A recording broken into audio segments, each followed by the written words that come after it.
Before we get started, there will be spoilers for the 1000-Year Blood War arc of Bleach in the video to come. Prior to the 1000-Year Blood War arc, we'd been wanting to see the Vice Captain of the 11th Division, Yachiru Kusajishi, in a fight for some time. She seemed to be a powerful, battle-hungry Shinigami just like her captain, but unlike the other high-ranking members of her division, she'd never been given the chance to brandish her sword against a capable opponent. That all changed, however, once Kenpachi disappeared after his brutal training with Unohana, leaving Yachiru alone on the battlefield as the second Quincy invasion began in full. While helping Isane build a makeshift infirmary deep within enemy territory, Yachiru is attacked by a member of the Stern Ritter, Gwenael Lee. Although Gwenael's tricky powers made life a little difficult for Yachiru, she was able to overcome them thanks to her animal-like instincts, before finally drawing her Zanpakuto and unleashing her Shikai,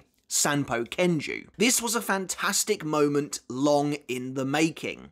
We got a brand new Shikai reveal for a popular vice captain, and Yachiru used it to quickly prove her mettle on the battlefield. But immediately, something isn't right here. From Isane's curious comments regarding the appearance of Yachiru's Shikai to, of course, the massive reveal after Kenpachi's fight with Gremmy that Yachiru isn't a Shinigami at all, but a Zanpakuto spirit herself, we're left to ask the question, what's the deal with Yachiru's so-called Shikai, Sanpo Kenju? If she's not a Shinigami, how does she have a Zanpakuto? And if it's not a Zanpakuto, what is it? Where did it come from? And what does this mean for the character? In this video, we're going to take a brief look at Yachiru's Sanpo Kenju and see if we can't deduce exactly what's going on here. So, let's take a look. First of all, what is Sanpo Kenju? What do we get to see of it in the source material?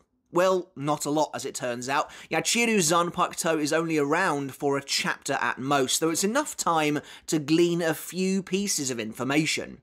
As Yachiru slashes at Gwenael, he seemingly dodges the strike, only to be sliced across the nose a moment later.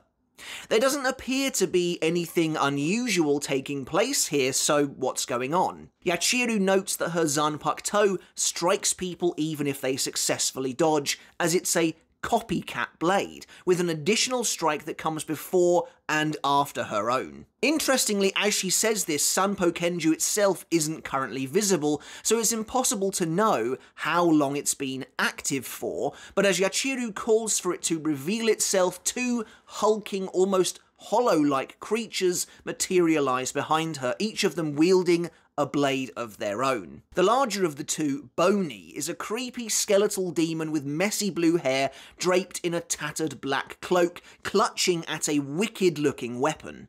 The second figure, Lumpy, is a squat, rotund creature whose entire body is covered in a thick, fluffy, cream-coloured fur, two beady eyes piercing from the shadows beneath its brow. Lumpy utilises a more standard-looking cleaver to attack with and is barely taller than Yachiru herself. This is Sanpo Kenju exposed. Two monstrous beasts that swing their weapons in conjunction with Yachiru's own, creating a triple threat slash attack every time she strikes. It's a pretty nasty and devious ability, but already there are questions to be asked.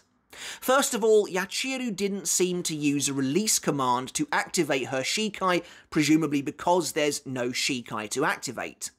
Instead, it seems like these creatures have always been here and simply revealed themselves to Gwenael when Yachiru called for them. So, are these two always around but simply invisible to the naked eye, or did Yachiru have to manifest them herself as she drew her Zanpakuto and prepared for combat? Regardless, they're interesting. Yachiru is a skilled fighter, and these two have to be able to mimic her moves exactly, but it is hard to know if they actually have any autonomy of their own, or if they are more akin to, say, Komamura's Tenken, in that they exist to replicate everything Yachiru does. For example, even in the comedic section after her successful strike, when Yachiru begins dancing with them both, they reflect her movements and poses exactly. Then of course there's Isane's observations, which foreshadow Sanpo Kenju's true identity nicely. Isane notes that she's never seen a Shikai like this before, comparing it to 2 other examples of Shikai that summon beings into battle. Firstly, Unohana's Shikai, Minazuki, is a blade that actively transforms into a giant ray.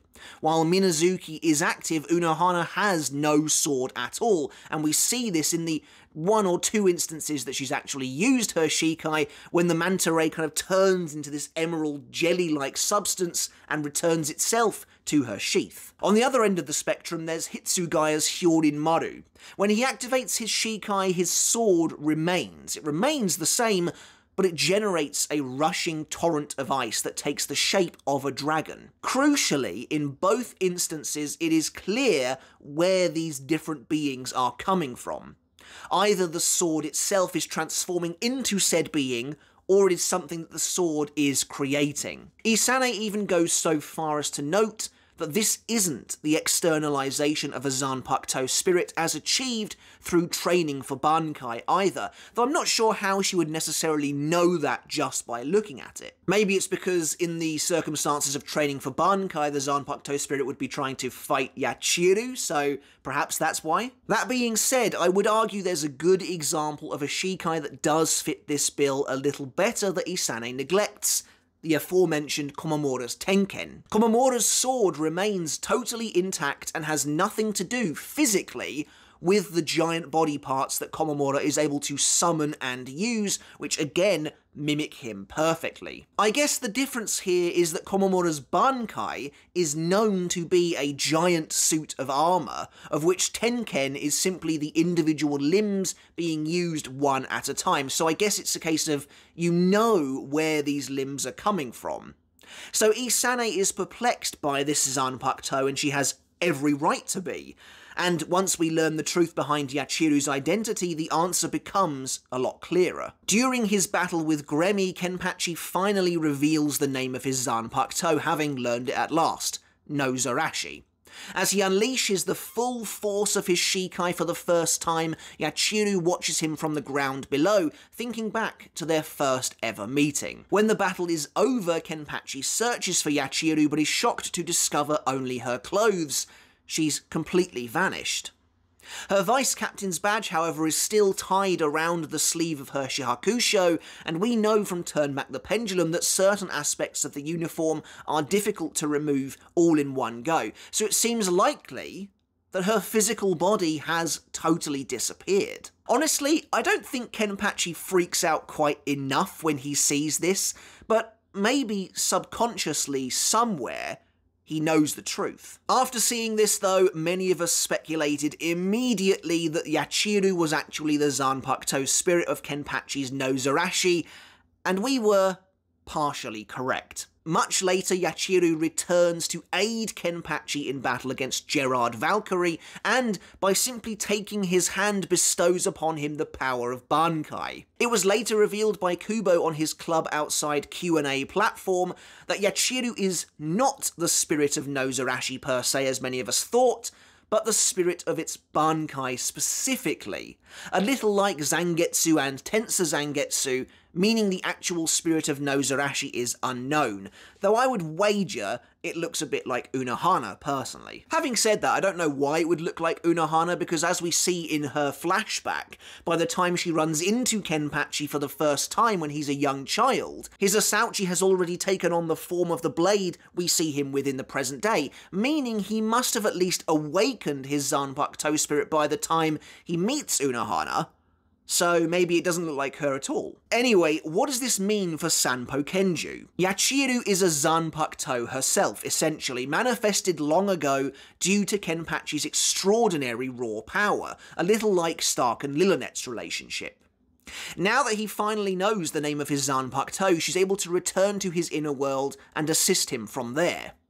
So how did this anomaly of a vice captain have a Zanpakuto of her own? Well, she probably didn't. It's likely Yachiru is just wielding an empty blade all this time. If Yachiru is simply fighting with an Asauchi, then Bony and Lumpy are manifestations of Kenpachi's overflowing power, and that makes sense.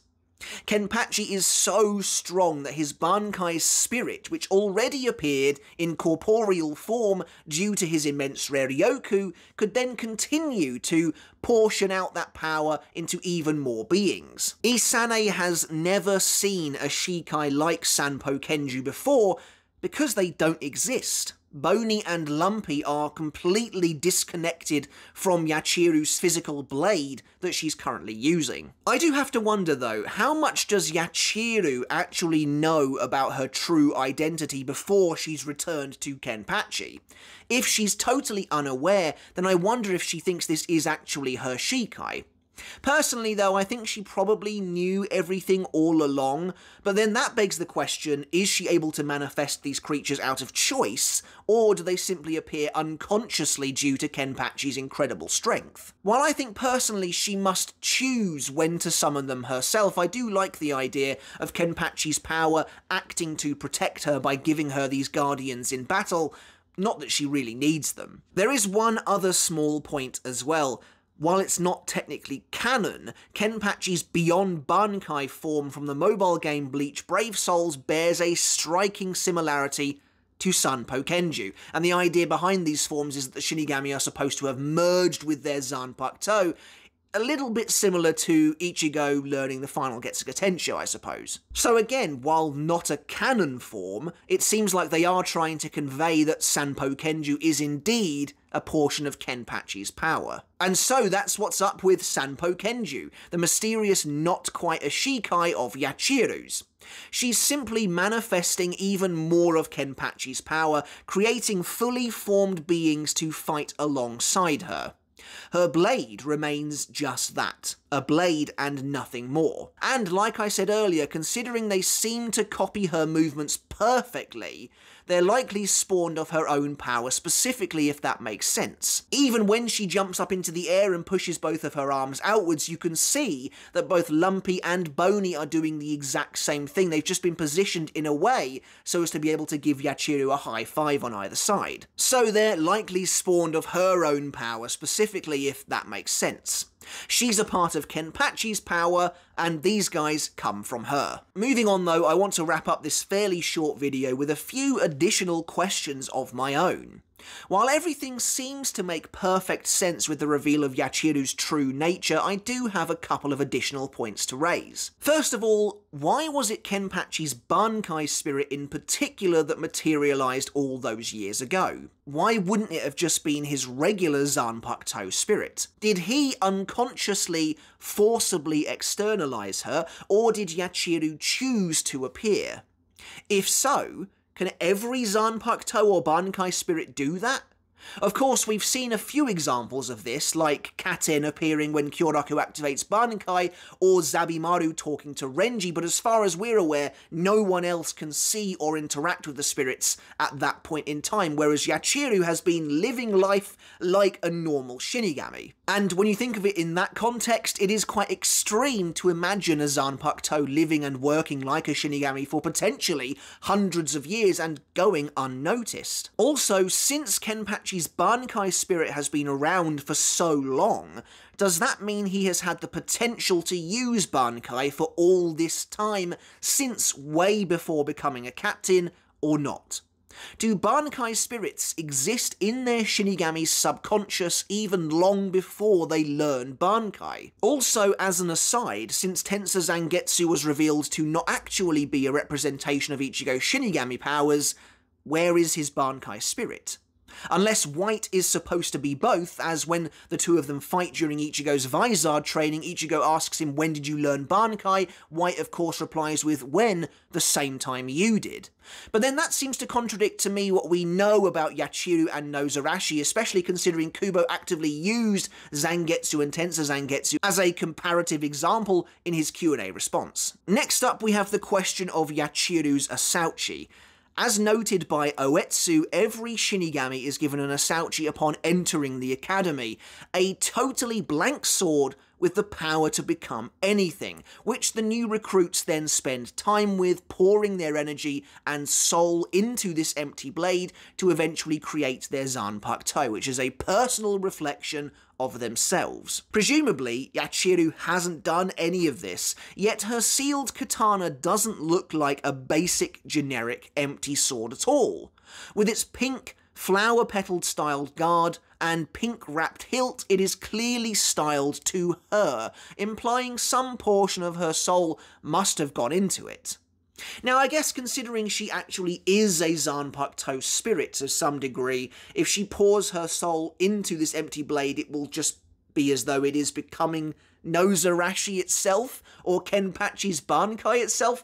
See, now things are getting really weird. That doesn't make any sense to me at all, because Kenpachi is already doing that with his own Zanpakuto. So, as far as I'm concerned, Yachiru is still just using an empty blade. That makes a lot more sense. Also, if Yachiru made her way through the entirety of the academy, if she did indeed go to the academy, did nobody notice that she either didn't have a Shikai and a Zanpakuto spirit, or that her supposed Shikai was strange? To be honest, it's possible that Yachiru didn't go through the academy at all and simply took the position of vice captain when Kenpachi killed Kiganjo and took over the captaincy spot, but I'm not entirely sure. But I can't remember if that was ever said anywhere. It's possible it was. And speaking of which, has Kenpachi himself ever seen Yachiru's Sanpo Kenju? If he did, and he could feel its Reiatsu, would he realise it was strangely close to his own? Presumably not, because surely Kenpachi has sensed Yachiru's power at least once before in the past and didn't make the connection. And the same goes for the random member of the Raiteitai who tried to speak to Yachiru during Kenpachi's battle with Ichigo, and she turned round and unleashed her Reiatsu at him. Surely he would suddenly be like, whoa, this feels like Kenpachi Zaraki's power, but clearly not. And finally, there's the question of Oetsu Nimaya. I wonder, did the Blade God himself know about Yachiru? He knows the whereabouts of every single Asauchi he's ever forged, and he's even able to communicate with Shinigami while they're in their inner world. Oetsu has a, I would say natural, but it feels like an unnatural connection to Zanpakuto, so I'd be amazed if he didn't know the truth. We know he's aware of the fact that Kenpachi simply stole an Asauchi from a corpse and then began making it his own, but I'm surprised Oetsu wasn't bothered at all by the idea of a Bankai spirit not only running around the material Soul Society plane, but even potentially enlisting in the academy, or at the very least becoming a high-ranking member of the Gotei 13. Between Oetsu's power over Zanpakuto and their spirits, as we see when he literally beckons White to him during the forging of Ichigo's true blade, and Ichibei's power to know all names, I feel like they would certainly have known about Yachiru's situation, but maybe decided it wasn't worth doing anything about. But that's it for this short primer on Yachiru's Zanpakuto Sanpo Kenju. Not really a Zanpakuto at all, but instead two creatures manifested from Kenpachi's unfathomable power. It would have been nice to see a little more from Yachiru and her pals, Lumpy and Bony, but I'm glad we saw it at all, and got a few more answers about the character along the way. It's odd how a lot of the vice captains that enjoyed the spotlight in the 1000 Year Blood War arc all had strange, unorthodox powers and Zanpakuto, from Sanpo Kenju to Nanao's sacred ancestral blade to Nemu being, well, Nemu. But that's it for the video, guys. As always, I really hope you enjoyed it. Let me know your thoughts down in the comments below. What do you think of Yachiru's Sanpo Kenju? Am I right with my thinking here? Based on what Kubo has told us, what we've seen in the source material, this seems to be the answer that makes the most sense. And do you have some answers to the questions that I posed at the end of the video? As always, I'd love to see what you have to say down in the comments. And as always, I want to end by saying a massive thank you and giving a huge shout out to my supporters over on Patreon. I really do appreciate each and every one of you so very much. If you like what I do here on YouTube and you want to support me over on Patreon as well, you can do just that to get your name in the credits like this and to get every video I release completely ad-free. Alright guys, but until next time, I'll catch you later, and I'll see you then.